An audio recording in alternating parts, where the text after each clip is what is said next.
उसकी बुनियाद पर उन्होंने कहा कि इसको हफ्ता एक आगे कर दिया जाए, तो वो 10 दिन हमने एक्सटेंड की है।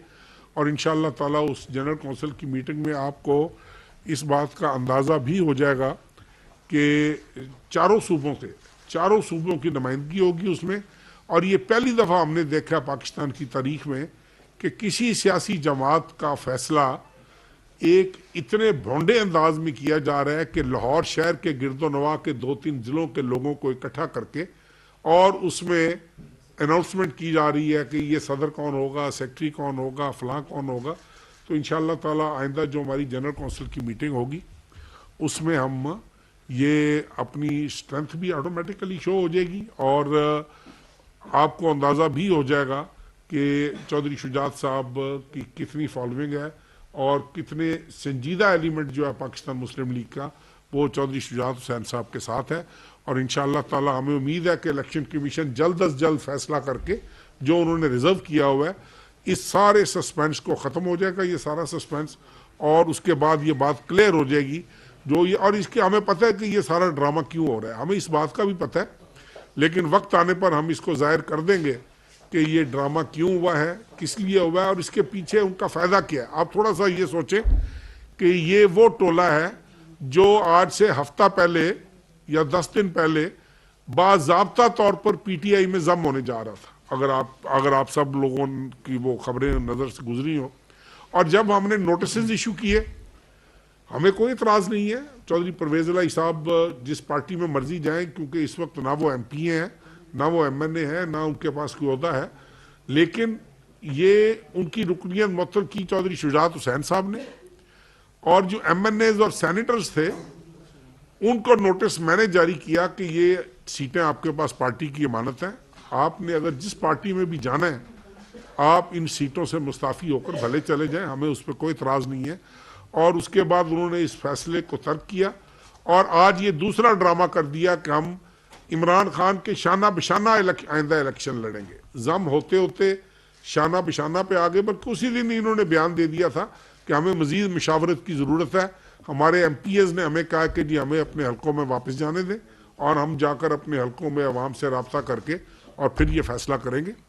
तो मैं बुनियादी तौर पर इसलिए हाजिर हुआ हूँ आपके पास कि मैं बता सकूं कि हम पाकिस्तान मुस्लिम लीग की सदर चौधरी शुजात हुसैन साहब हैं, हम मौजूदा हुकूमत के इत्तेहादी हैं और इंशाअल्लाह ताला इलेक्शन कमीशन का फैसला जो है हमें 100% यकीन है कि अगर मेरिट पर हुआ तो वो चौधरी शुजात हुसैन साहब के और पाकिस्तान मुस्लिम लीग के आम वर्करों, आम कारकुनों के हक में इसलिए होगा कि ये मुमकिन नहीं है कि एक चैप्टर का सदर, पंजाब का सदर उठकर मरकजी सदर तब्दील कर दे और तमाम ओहदेदार तब्दील कर दें और उसके बाद ये वसूख करें। इसके पीछे भी एक बहुत बड़ी कहानी है, लेकिन आज मैं इसलिए नहीं खोलना चाह रहा कि वक्त आने पर वो खुल जाएगी और आप सब लोगों को महसूस भी हो जाएगा कि ये सारा तरद्दुद ये क्यों हो रहा है, क्यों इन्होंने अपने आप को जम नहीं किया पीटीआई में, क्यों ये कड़वा घूंट इनको भरना पड़ रहा है, क्यों इन्होंने जुर्रत नहीं की उस दिन कि अपने आप को पीटीआई में जम करें। अगर इतना ही था इनकी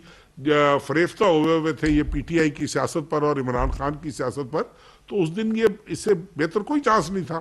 इमरान खान तो इनको कह रहा था कि मैं आपको ओहदा भी देता हूँ, लेकिन नहीं, कुछ चीज़ें ऐसी हैं जो इनको ये कदम नहीं उठाने देने जा रही, क्योंकि जब इंसान के जहन में कोई लालच हो, इंसान के जहन में कुछ इस तरह की बातें हों तो फिर ये मुश्किल हो जाता है। तो मैं समझता हूँ कि ये बहुत बड़ी ज्यादती की है उन्होंने। मैं कुछ फैक्ट्स भी बताना चाह रहा था जी, अब आप इसके बाद बात कर लीजिएगा। देखें, एक आदमी जो 2 दफ़ा चीफ मिनिस्टर रहा हो, एक आदमी जो 2 दफ़ा स्पीकर रहा हो, एक आदमी जो डिप्टी प्राइम मिनिस्टर रहा हो, हमारे लिए वो काबिल एहतराम है, लेकिन उनसे कम अज़ कम संजीदगी की तवक्को की जाती है। इंसान ये तवक्को करता है कि वो जब सियासत की बात करेंगे, मुल्क की सियासत का जब जायज़ा लेंगे तो लोगों को गुमराह नहीं करेंगे, अच्छी तजावीज़ के साथ सामने आएंगे। लेकिन एक तो ये जो हुआ बदकिस्मती है कि हमारी पार्टी को निशाना बनाया गया, हमारी पार्टी को 2 हिस्सों में तकसीम किया गया और उसके बाद ऊपर से सोने पे सुहागा ये है कि हम किसी तरीके से ये कल चूंकि पार्लियामेंट्री अक्सरियत हमारे साथ है नेशनल असम्बली में, हम 5 MNAs हैं, 3 चौधरी शुजात हुसैन साहब के साथ हैं, 2 उनके साथ हैं जिनको नोटिस सर्व हो चुका हुआ है, मुनिस अलाई साहब और हुसैन अलाई साहब, और इसके बाद मेरे ख्याल में कोई गुंजाइश नहीं रहती कि वो करे। अब तो खैर वैसे ही वो इस्तीफों की मंजूरी के बाद ये चैप्टर ही क्लोज हो गया कि कितने वोट किधर हैं और कितने वोट किधर हैं।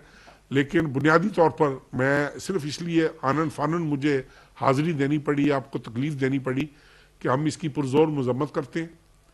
ये कम अज़ कम मेरी ज़ात ये एक्सपेक्ट नहीं कर रही थी कि वो इस तरीके से करेंगे। कुछ फैक्ट्स ऐसे हैं जो चौधरी सालक हुसैन साहब जो हमारी पार्टी के सीनियर वाइस प्रेसिडेंट भी हैं और फेडरल मिनिस्टर भी हैं, आप सब तारफ़ आपको ये मोहताज नहीं है, ये आपसे कुछ फैक्ट्स पे बात करेंगे, प्लीज़ आप बात करें। सबका बहुत मशहूर हूँ जी, आप लोग सब यहाँ पे आए।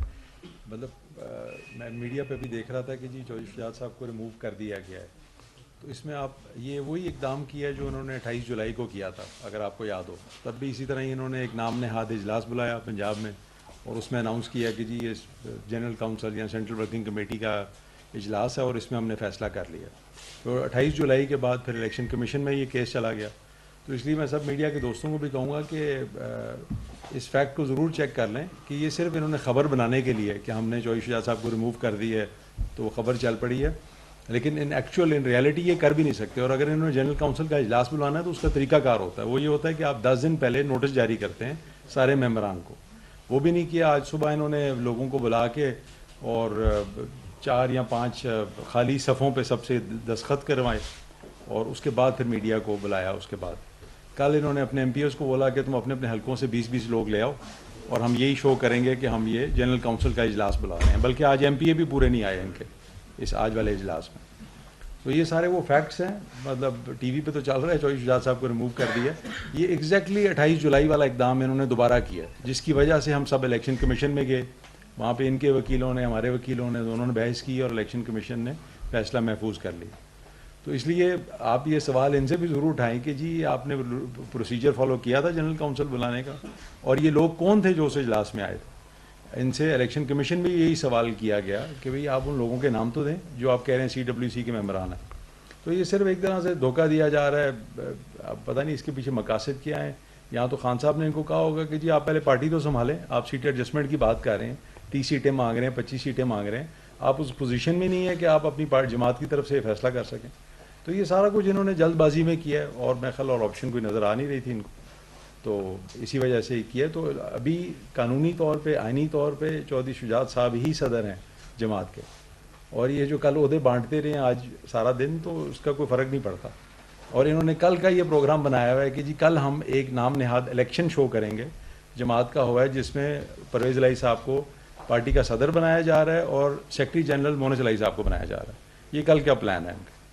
तो मैं समझता हूँ कि आप लोग भी खुद भी इसकी थोड़ी सी इन्वेस्टिगेशन करें कि जी आया ये काम इकदाम कर भी सकते हैं या नहीं कर सकते। बहुत शुक्रिया जी। नवीद अकबर साहब RTV से। जी बिल्कुल साहब, आपको भी पार्टी के सेक्रेटरी जनरल है, तो तमाम सेक्रेटरीट के इंचार्ज है। ये बताइए कि आपके जो मुस्लिम लीग, पाकिस्तान मुस्लिम लीग की जनरल कौंसिल के मेंबर कितने हैं और कितने आपके साथ हैं, क्योंकि पहले तो पार्टी का सारा तो आपके पास है रिकॉर्ड, और आप ज़्यादा बेहतर तौर पर समझ सकते हैं कि वो जनरल कौंसिल के मेंबर्स आए भी हैं कि नहीं, जो असल में जनरल कौंसिल के मेंबर हैं, और CEC की आपकी कितने लोगों को दुश्मन है। देखिए, मैं इसमें गुजारिश कर दूं कि जो जनरल कौंसिल के मेंबर्स हैं, मेरा नहीं ख्याल कि वहाँ पर मुझे आज के दिन भी और उस दिन भी, that was 26th of July और what was it 28th of July, it was 28th of July, मुझे उस दिन भी कोई नज़र नहीं आया कि कोई जनरल कौंसिल का मेंबर जो है, सिवाय उन ओहदेदारान के जो MPs थे या जो पंजाब की तंजीम वहाँ पर मौजूद थी, और उन लोगों के अलावा यहाँ पर कोई भी नहीं था। अभी हमारा 8 रोज़ में 10 रोज़ के अंदर जनरल कौंसिल का इजलास हो रहा है, इधर इस्लामाबाद में ही हो रहा है, तो वो इंशाअल्लाह ताला उसमें आपको नज़र आ जाएगा कि जनरल कौंसिल कितनी किसके साथ है। सिंध के प्रेसिडेंट हों, KPK के प्रेसिडेंट हों, AJK के प्रेसिडेंट हों, गिलगित बल्तिस्तान के प्रेसिडेंट हों, बलोचिस्तान के प्रेसिडेंट हों, इंशाअल्लाह ताला यू विल सी कि वहाँ पर आपको एक नुमाइंदगी नज़र आएगी। सेंट्रल वर्किंग कमेटी में भी नुमाइंदगी नज़र आएगी और जनरल कौंसिल में भी नुमाइंदगी। इस तरह देखें, इस तरह ये हो नहीं सकता कि आप लोगों के सामने मैं आकर वो बात, तो मैं गलत बयानी उस बात में तो मैं कर सकता हूँ जिसका आपको इल्म नहीं होगा, और जिन चीज़ों को आप कवर कर रहे हो साल से, कैसे झूठ बोला जा सकता है, कैसे गलत बयानी की जा सकती है। ये वो चीज़ें हैं जिनको आप भी जानते हो, हम भी जानते हैं। ये एक जानबूझकर गैर संजीदगी का आलम ये है भाई कि ये गाली गलोच ब्रिगेड एक दफ़ा फिर लाया गया सामने, जिसके खिलाफ बुलवाना होगा उसके खिलाफ इनको कह दिया जाएगा कि चलो भाई शाबाश, और ये अपने मिशन पे ये लग पड़ेंगे। और इसमें संजीदगी का आंसर सिरे से मौजूद नहीं है, और इंशाल्लाह ये जनरल काउंसिल की मीटिंग में बड़े अहम फैसले करेंगे और बड़े अच्छे फैसले करेंगे। तारिक स्मैर साहब, इसकी मैं एक छोटी सी एक मिसाल देना चाह रहा हूँ जी सब दोस्तों को, कि इसी तरह ही है कि कल पीटीआई बलोचिस्तान एक अपना इजलास बुलाए और ये फैसला करे कि हमने इमरान खान को रिमूव कर दिया। इसकी एग्जैक्टली वही हैसियत है जो ये कर रहे हैं 28 जुलाई को भी और आज भी जो उन्होंने किया जी। तारिक स्मैर साहब, तारिक चीमा साहब ये बताएं कि आज चौधरी परवेज भाई साहब ने अपने खिताब में फवाद चौधरी का नाम लिए बगैर कहा है कि जी अगर ये पहले पढ़ा जाता तो असम्बली बच जाती। तो आपका इस पे क्या रद्द अमल है, क्या क्यों उन्होंने अपने दौरे हुकूमत में फवाद चौधरी को क्यों नहीं पकड़ा? देखो गुजारिश ये है, अब उनके बस की बात नहीं है। परवेज भाई साहब देखें हमारे लिए काबिल एहतराम हैं, ज़रूर हैं, लेकिन वो पंजाबी जो की मिसाल होंगी है कि हत्थां नूं दंदियां वड्ढनियां, ये उन हत्थां नूं दंदियां वड्ढियां जा रही हैं। असैम्बली वो जो टूट गई, असैम्बली वो जो इनके कंट्रोल में न रही, अपने पैरों पर खुद कुल्हाड़ी मार ली। ये पहला सियासतदान विजनरी लीडर देखा है हमने ज़िंदगी पूरी में जो अपनी 2 हुकूमतें खुद तोड़कर घर बैठा हुआ है और अब रो रहा है कि जनाब ये काम भी इस तरह हो गया, ये काम भी इस तरह हो गया, ये काम भी इस तरह हो गया। तो ये अब उनके बस की बात नहीं है। अब इलेक्शन होने हैं ना, तो इलेक्शन की तैयारी करें, छोड़ें पिछला रोना पीटना, इलेक्शन की तैयारी करें। वो लोग भी इलेक्शन की तैयारी करें, बल्कि फोर्स करें कि हम लोग भी इलेक्शन के प्रोसेस में जाएं और हम भी इलेक्शनों की तैयारी करें। तो ये फवाद चौधरी को ना वो पहले पकड़ सकते थे, ना अब फवाद के पकड़ने से कोई फ़र्क पड़ा है। और वो जितना एक सीरियस एलिमेंट फवाद चौधरी है वो भी आपको भी पता है, हमको भी पता है कि कितना एक संजीदा एलिमेंट वो खुद है। सो इसलिए मैं वो मतलब इस पर क्या कमेंट करूँ। कौमी असम्बली में बहुत सारे यानी MNAs जो है उनके इस्तीफे कन्फर्म किए जा चुके हैं, तो जो आइन के मुताबिक जो इंतखाबात का मसला है आप उसको किस तरह से देखते हैं? पहली बात तो यह है जी कि 2 असम्बलियाँ तहलील हो चुकी हैं, इसमें कोई शक नहीं है। बदकिस्मती से या खुशकिस्मती से कौमी असम्बली में leader of the house Imran Khan नहीं है, जो ये भी तहलील हो जाती। सो इन्होंने तो अपनी मुद्दत पूरी करनी है, ये दिस इज़ डिसाइडेड।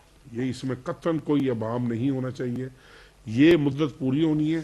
सूबाई असम्बलियों के इलेक्शंस हैं, वो डेट जो है वो इलेक्शन कमीशन को फॉलो किया जाएगा, और वो गवर्नर साहबान को उन्होंने ख़त लिख दिए हैं। वो जैसे ही उस खत का जवाब आएगा, आपको डेट फिक्स हो जाएगी तो उसकी तैयारी हो जाएगी। टाइम आने पर नेशनल असम्बली के इलेक्शंस भी हो जाएंगे। मेरा नहीं ख्याल, देखें ना, अब एक आदमी मैं हूँ, मैं शौक से एक असम्बली तहलील कर दूँ और फिर मजबूर करूँ पूरे मुल्क को कि आप सारे का सारा मुल्क जो है वो पोलिटिकल प्रोसेस में आ जाए, इसलिए कि मेरी ख्वाहिश है कि जी मुल्क में इलेक्शन हो।